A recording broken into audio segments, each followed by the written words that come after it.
ನಮಸ್ತೆ ಫ್ರೆಂಡ್ಸ್, ರಾಜ್ ಜಾಬ್ಸ್ಗೆ ಸ್ವಾಗತ. ಕರ್ನಾಟಕ ರಾಜ್ಯ ಸರ್ಕಾರದಿಂದ ಅಬಕಾರಿ ಇಲಾಖೆಯಿಂದ ಸಿಹಿ ಸುದ್ದಿಯೊಂದು ಬಿಡುಗಡೆಯಾಗಿದೆ ನೋಡಿ. ಅಬಕಾರಿ ಇಲಾಖೆಯಲ್ಲಿ SSLC PUC ಡಿಗ್ರಿ ಆದಂಥ ಅಭ್ಯರ್ಥಿಗಳನ್ನು ಅರ್ಜಿಗಳನ್ನು ಸಲ್ಲಿಸಬಹುದಾಗಿರುತ್ತೆ. ಹಾಗೆ ವಯೋಮಿತಿ ಕನಿಷ್ಠ 18ರಿಂದ 30 ವರ್ಷದ ಒಳಗಿನವರು ಅಂತ ಹೇಳಿದ್ದಾರೆ. ವಯೋಮಿತಿ ಸಡಿಲಿಕೆ ಕೂಡ ಇರುತ್ತೆ. OBC ಅಭ್ಯರ್ಥಿಗಳಿಗೆ 3 ವರ್ಷ ಮತ್ತು SC/ST ಅಭ್ಯರ್ಥಿಗಳಿಗೆ 5 ವರ್ಷಗಳ ವಯೋಮಿತಿ ಸಡಿಲಿಕೆ ಕೂಡ ಇರುತ್ತೆ.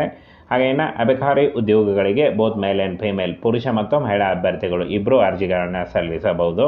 ಕರ್ನಾಟಕ ರಾಜ್ಯ ಸರ್ಕಾರಿ ಉದ್ಯೋಗಗಳ ಹಾಗೆ ಕಾಯಂ ಉದ್ಯೋಗಗಳಾಗಿರ್ತವೆ. ಈ ಒಂದು ಹುದ್ದೆಗಳು ಸಂಪೂರ್ಣವಾಗಿ ಕಾಯಂ ಉದ್ಯೋಗಗಳಾಗಿರ್ತವೆ.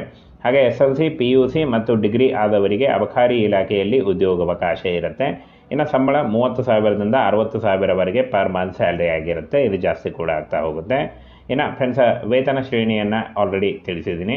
ಹಾಗೇನ ಇಲ್ಲಿ ನೋಡಿ, ಸಭೆಯಲ್ಲಿ ಶಿಕ್ಷಕರ ಕ್ಷೇತ್ರದಿಂದ ನಾರಾಯಣಸ್ವಾಮಿ ಅವರು ಅಬಕಾರಿ ಇಲಾಖೆಯಲ್ಲಿ ನೇಮಕಾತಿ ಮಾಡಿಕೊಳ್ಳುವುದರ ಬಗ್ಗೆ ಕೇಳಲಾದ ಪ್ರಶ್ನೆಗೆ ಅಬಕಾರಿ ಸಚಿವರು ಉತ್ತರಿಸಿದ್ದಾರೆ.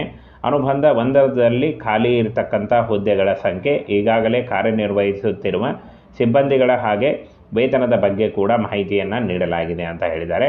ಫ್ರೆಂಡ್ಸ್, ಇಲ್ಲಿ ನೋಡಿ, ಖಾಲಿ ಇರತಕ್ಕಂಥ ಉದ್ಯೋಗಗಳು ಗ್ರೂಪ್ ಎಯಲ್ಲಿ 60 ಹುದ್ದೆಗಳಿದ್ದರೆ ಗ್ರೂಪ್ ಬಿಯಲ್ಲಿ 8 ಹುದ್ದೆಗಳಿದ್ದಾವೆ. ಹಾಗೆ ಗ್ರೂಪ್ ಸಿಯಲ್ಲಿ 1,633 ಖಾಲಿ ಉದ್ಯೋಗಗಳಿದ್ದಾವೆ ನೋಡಿ. ಈ ಒಂದು ಖಾಲಿ ಉದ್ಯೋಗಗಳಿಗೆ ನೇಮಕಾತಿ ಆಗುತ್ತೆ ಅಂತ ಹೇಳಿದ್ದಾರೆ.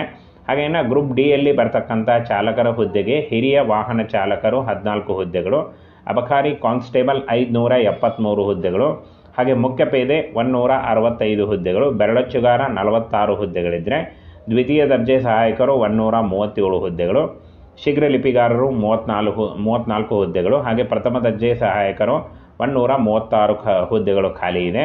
ಹಾಗೆ ಅಬಕಾರಿ ಉಪನಿರೀಕ್ಷಕರು 353 ಹುದ್ದೆಗಳು, ಹಾಗೆ ಅಬಕಾರಿ ನಿರೀಕ್ಷಕರು 60 ಹುದ್ದೆಗಳು, ಲ್ಯಾಬ್ ಸಹಾಯಕ 2 ಹುದ್ದೆಗಳು ಖಾಲಿ ಇದೆ. ಹಾಗೆ ಗ್ರೂಪ್ ಡಿಯಲ್ಲಿ ಒಟ್ಟು 1,755 ಹುದ್ದೆಗಳು ಖಾಲಿ ಇದೆ. ಈ ಹುದ್ದೆಗಳಿಗೆ ಅರ್ಜಿ ಸಲ್ಲಿಸಿದ ಅಭ್ಯರ್ಥಿಗಳನ್ನು ನೇರ ನೇಮಕಾತಿ ಮೂಲಕ ಆಯ್ಕೆಯನ್ನು ಮಾಡಿಕೊಳ್ಳಲಾಗುತ್ತೆ. ಯಾವುದೇ ರೀತಿಯ ಲಿಖಿತ ಪರೀಕ್ಷೆ ಆಗಲಿ, ಯಾವುದೇ ರೀತಿಯ ಒಂದು ಅರ್ಜಿ ಶುಲ್ಕ ಆಗಲಿ ಇರಲ್ಲ ಅಂತ ಹೇಳಿದ್ದಾರೆ.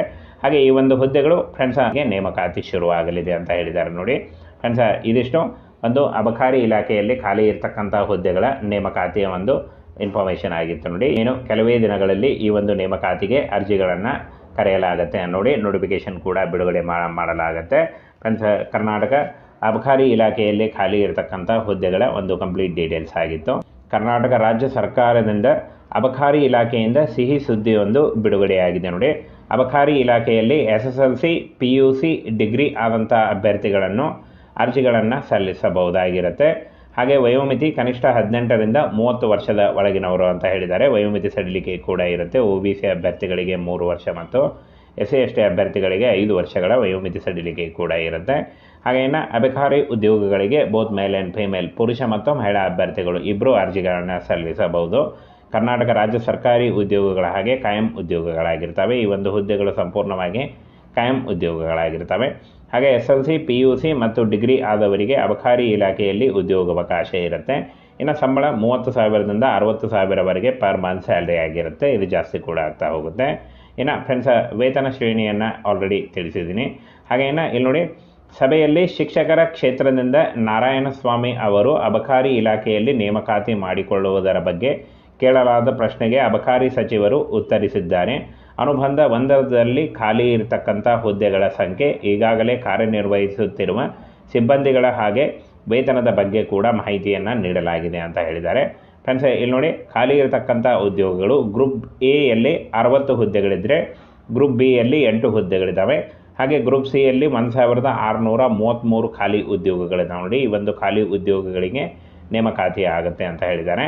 ಹಾಗೇನ ಗ್ರೂಪ್ ಡಿಯಲ್ಲಿ ಬರ್ತಕ್ಕಂಥ ಚಾಲಕರ ಹುದ್ದೆಗೆ ಹಿರಿಯ ವಾಹನ ಚಾಲಕರು 14 ಹುದ್ದೆಗಳು, ಅಬಕಾರಿ ಕಾನ್ಸ್ಟೇಬಲ್ 573 ಹುದ್ದೆಗಳು, ಹಾಗೆ ಮುಖ್ಯ ಪೇದೆ 165 ಹುದ್ದೆಗಳು, ಬೆರಳಚ್ಚುಗಾರ 46 ಹುದ್ದೆಗಳಿದ್ದರೆ ದ್ವಿತೀಯ ದರ್ಜೆ ಸಹಾಯಕರು 137 ಹುದ್ದೆಗಳು, ಶೀಘ್ರ ಲಿಪಿಗಾರರು 34 ಹುದ್ದೆಗಳು, ಹಾಗೆ ಪ್ರಥಮ ದರ್ಜೆ ಸಹಾಯಕರು 136 ಹುದ್ದೆಗಳು ಖಾಲಿ ಇದೆ. ಹಾಗೆ ಅಬಕಾರಿ ಉಪನಿರೀಕ್ಷಕರು 353 ಹುದ್ದೆಗಳು, ಹಾಗೆ ಅಬಕಾರಿ ನಿರೀಕ್ಷಕರು 60 ಹುದ್ದೆಗಳು, ಲ್ಯಾಬ್ ಸಹಾಯಕ 2 ಹುದ್ದೆಗಳು ಖಾಲಿ ಇದೆ. ಹಾಗೆ ಗ್ರೂಪ್ ಡಿಯಲ್ಲಿ ಒಟ್ಟು 1,755 ಹುದ್ದೆಗಳು ಖಾಲಿ ಇದೆ. ಈ ಹುದ್ದೆಗಳಿಗೆ ಅರ್ಜಿ ಸಲ್ಲಿಸಿದ ಅಭ್ಯರ್ಥಿಗಳನ್ನು ನೇರ ನೇಮಕಾತಿ ಮೂಲಕ ಆಯ್ಕೆಯನ್ನು ಮಾಡಿಕೊಳ್ಳಲಾಗುತ್ತೆ. ಯಾವುದೇ ರೀತಿಯ ಲಿಖಿತ ಪರೀಕ್ಷೆ ಆಗಲಿ ಯಾವುದೇ ರೀತಿಯ ಒಂದು ಅರ್ಜಿ ಶುಲ್ಕ ಆಗಲಿ ಇರಲ್ಲ ಅಂತ ಹೇಳಿದ್ದಾರೆ. ಹಾಗೆ ಈ ಒಂದು ಹುದ್ದೆಗಳು ಫ್ರೆಂಡ್ಸ್ ಹಾಗೆ ನೇಮಕಾತಿ ಶುರುವಾಗಲಿದೆ ಅಂತ ಹೇಳಿದ್ದಾರೆ. ನೋಡಿ ಫ್ರೆಂಡ್ಸ್, ಇದಿಷ್ಟು ಒಂದು ಅಬಕಾರಿ ಇಲಾಖೆಯಲ್ಲಿ ಖಾಲಿ ಇರತಕ್ಕಂಥ ಹುದ್ದೆಗಳ ನೇಮಕಾತಿಯ ಒಂದು ಇನ್ಫಾರ್ಮೇಷನ್ ಆಗಿತ್ತು. ನೋಡಿ ಏನು ಕೆಲವೇ ದಿನಗಳಲ್ಲಿ ಈ ಒಂದು ನೇಮಕಾತಿಗೆ ಅರ್ಜಿಗಳನ್ನು ಕರೆಯಲಾಗುತ್ತೆ ನೋಡಿ, ನೋಟಿಫಿಕೇಶನ್ ಕೂಡ ಬಿಡುಗಡೆ ಮಾಡಲಾಗುತ್ತೆ. ಫ್ರೆಂಡ್ಸ್, ಕರ್ನಾಟಕ ಅಬಕಾರಿ ಇಲಾಖೆಯಲ್ಲಿ ಖಾಲಿ ಇರತಕ್ಕಂಥ ಹುದ್ದೆಗಳ ಒಂದು ಕಂಪ್ಲೀಟ್ ಡೀಟೇಲ್ಸ್ ಆಗಿತ್ತು.